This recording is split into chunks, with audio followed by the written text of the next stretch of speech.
All of his co-workers were gone. What could it mean? Stanley decided to go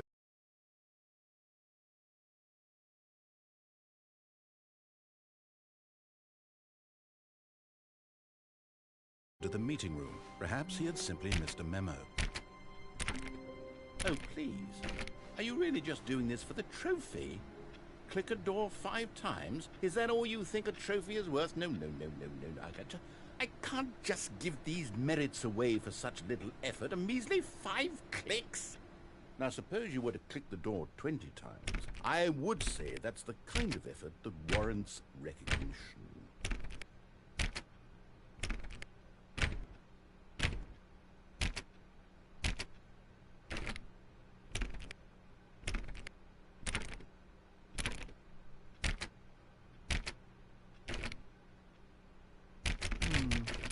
Say, I'm still not feeling the satisfaction of witnessing true effort for a noble cause.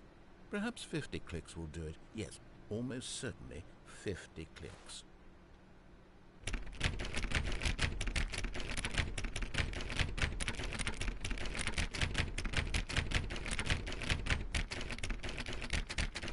No, I'm still not feeling it. I want this trophy to have meant something. It has to be a true reward for valiant effort. I want to see some hustle, Stanley. I want to see commitment, a willingness to go all the way no matter the cost. Why don't you go put 20 clicks into door number 417?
When Stanley came to a set of 2 open doors, he entered the door on his left.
All of his co-workers were gone.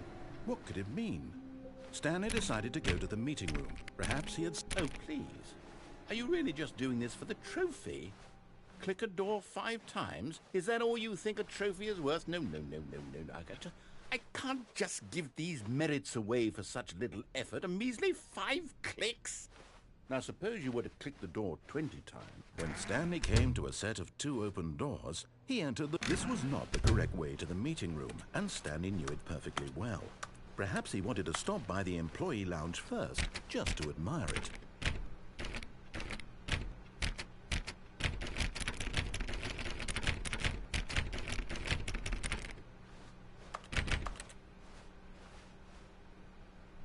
Wow. Yes. This room. What a beautiful room. What a gorgeous, gorgeous room. But eager to get back to business, Stanley took the first open door on his left.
Stanley was so bad at following directions, it's incredible he wasn't fired years ago. Look, Stanley, I think perhaps we've gotten off on the wrong foot here. I'm not your enemy, really, I'm not. I realize that investing your trust in someone else can be difficult, but the fact is that the story has been about nothing but you all this time. There's someone you've been neglecting, Stanley. Someone you've forgotten about. Please, stop trying to make every decision by yourself. Now, I'm not asking for me, I'm asking for her.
This is it, Stanley. Your chance to redeem yourself, to put your work aside, to let her back into your life. She's been waiting.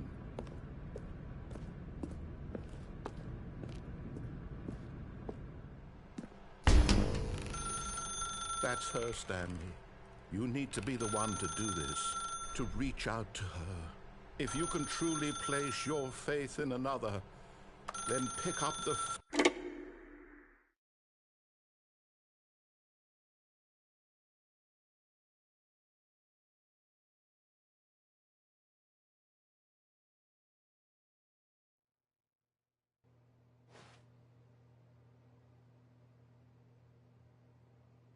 Oh, Stanley, is that you? Hold on, sweetie. Sorry to keep you waiting. I'm just pulling the bread out of the oven. All right. Okay, there we go.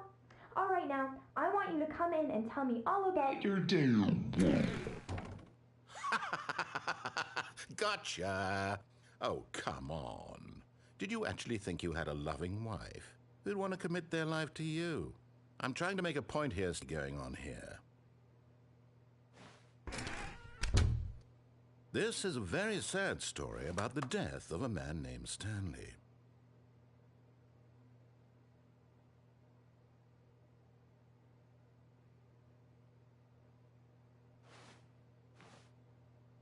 Stanley is quite a boring fellow. He has a job that demands nothing of him, and every button that he pushes is a reminder of the inconsequential nature of his existence.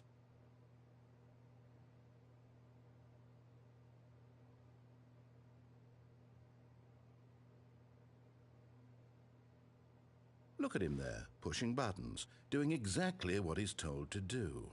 Now he's pushing a button. Now he's eating lunch. Now he's going home. Now he's coming back to work. One might even feel sorry for him, except that he's chosen this life.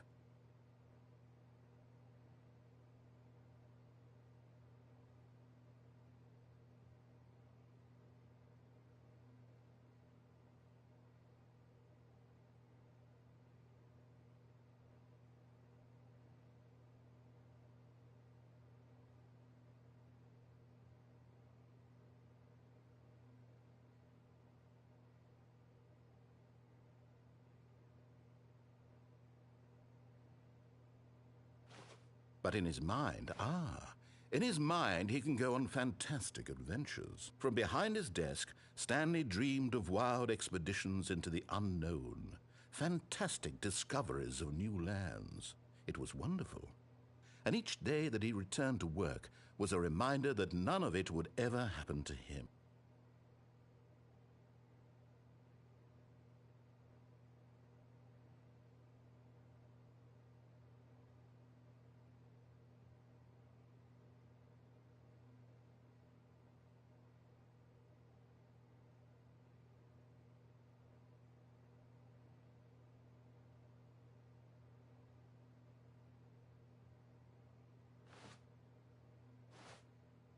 And so he began to fantasize about his own job.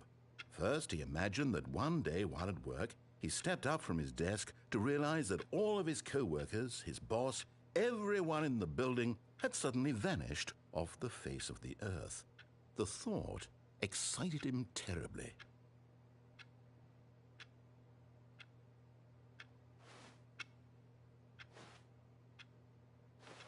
So he went further. He imagined that he came to two open doors and that he could go through either. At last, choice. It barely even mattered what lay behind each door. The mere thought that his decisions would mean something was almost too wonderful to behold.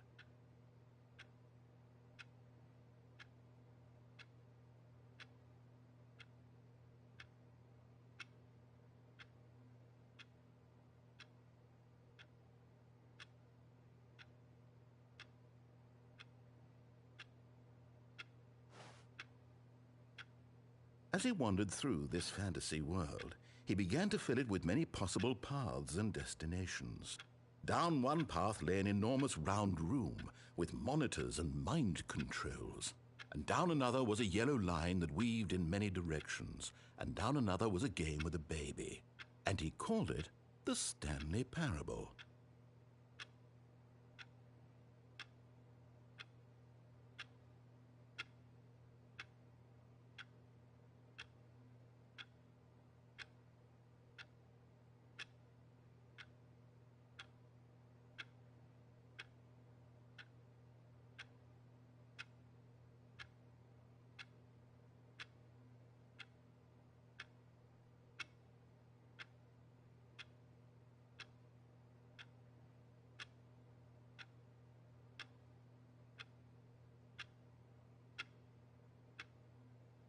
It was such a wonderful fantasy, and so in his head he relived it again, and then again, and again, over and over, wishing beyond hope that it would never end, that he might always feel this free. Surely there's an answer down some new path, mustn't there be? Perhaps if he played just one more time.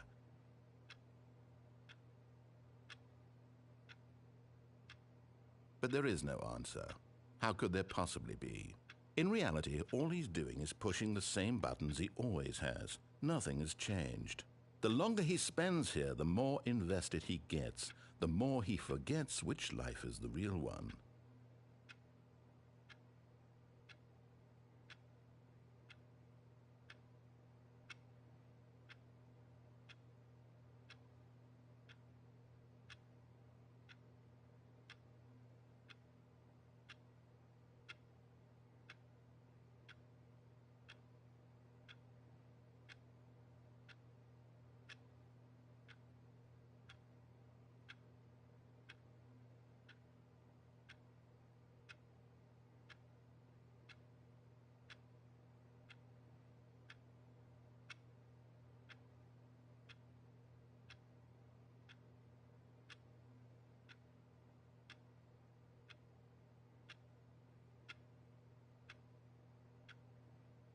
And I'm trying to tell him this, that in this world he can never be anything but an observer, that as long as he remains here, he's slowly killing himself. But he won't listen to me. He won't stop. Here, watch this. Stanley, the next time the screen asks you to push a button, do not do it.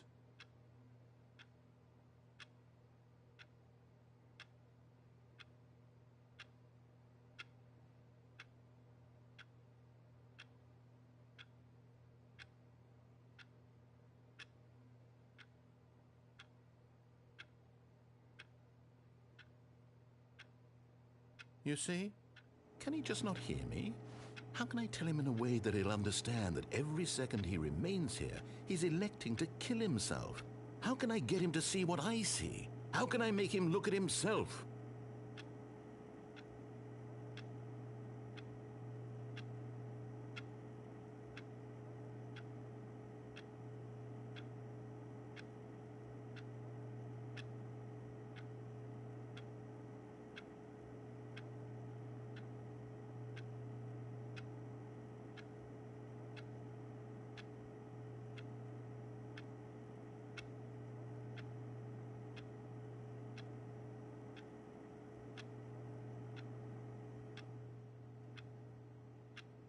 I suppose I can't, not in the way I want him to.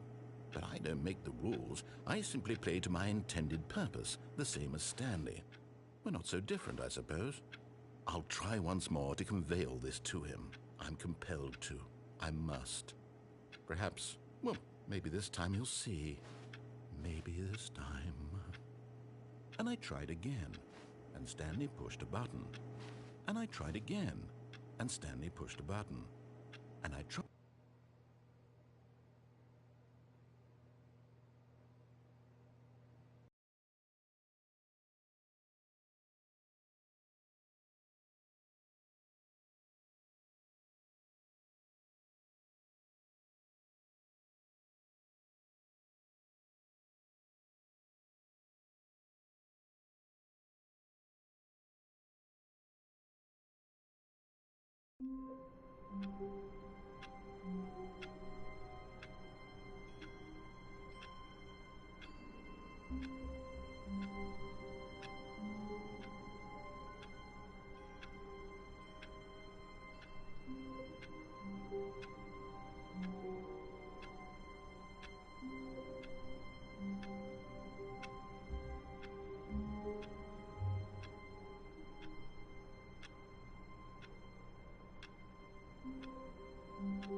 When Stanley came to a set of 2 open doors, he entered the door on his left. This was not the correct way to the meeting room, and Stanley knew it perfectly well.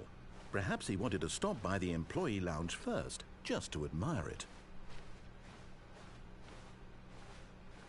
The lounge was sublime, a work of art. What but eager to get back to business, Stanley took the first open door on his left. And so he detoured through the maintenance section, walked straight ahead to the opposite door, and got back on track.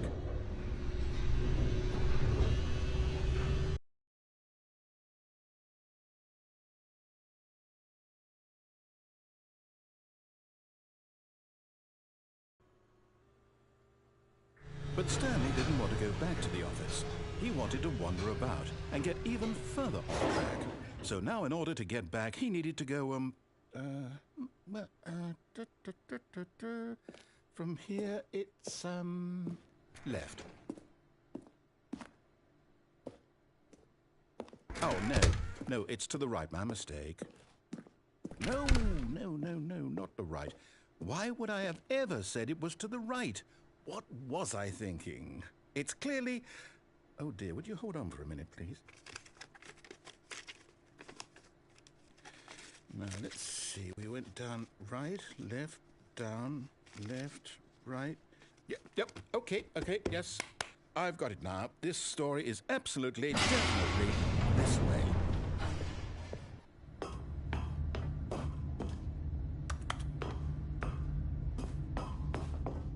No. This isn't right at all. You're not supposed to be here yet. This is all a spoiler. Quick, Stanley, close your eyes. Okay. We just have to get back to, oh, who am I kidding? It's all rubbish now. The whole story completely unusable. How about, rather than waste my time trying to salvage this nonsense, we'll just restart the game from the beginning. And this time, suppose we don't wander so far off track, Okay, from the top.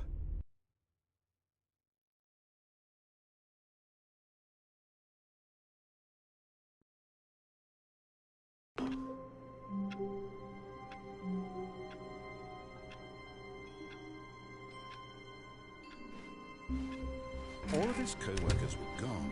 What could it mean? Stanley decided to go to the meeting room. Perhaps he had simply missed a memo.